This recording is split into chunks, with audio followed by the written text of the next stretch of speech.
వేసుకుంటున్నాము. Salt, chicken masala, కారం, పసుపు అండి, తర్వాత కొత్తిమీర, తర్వాత కరివేపాకు, ఉల్లిపాయలండి. చూడండి ఇలాగ మొత్తానికైతే ఇలాగైతే మొత్తం ఇలా కలిపేసి ఇప్పుడు వేస్తాను. చూడండి ఎలాగ వేస్తానో ఒకేసారి మనకి సూపర్ లెక్క వస్తుందండి ఆమ్లెట్ ఇలా వేసుకుంటే.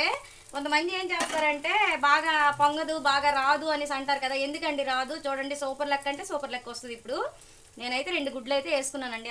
ఇండియా మ్యాప్ లెక్క వచ్చిందండి ఆమ్లెట్ అయితే. మన ఇండియా మ్యాప్ ఎలాగా ఇటు అటు అటు ఇటు అంటే మొత్తం అంటే చూడండి మన మ్యాప్ మొత్తం ఎలా ఉంటుందో అలా అనమాట. ఈ ఇటు సైడ్ నుంచి ఎటు వెళ్ళాలి ఏంటి, మన జిల్లా ఎక్కడుంది ఏంటని మన ఆమ్లెట్ అయితే బాగా చూపిస్తుందండి. ఇటు ఉందంటండి మన జిల్లా అయితే, అందుకోసం ఇలా నాకు చూపిస్తుందండి. ఇగోండి మాకు విశాఖ సైడ్ నుంచి ఇలాగ ఈ సైడ్కి టర్నింగ్ వస్తే ఇగోండి ఇక్కడ మా జిల్లా అండి.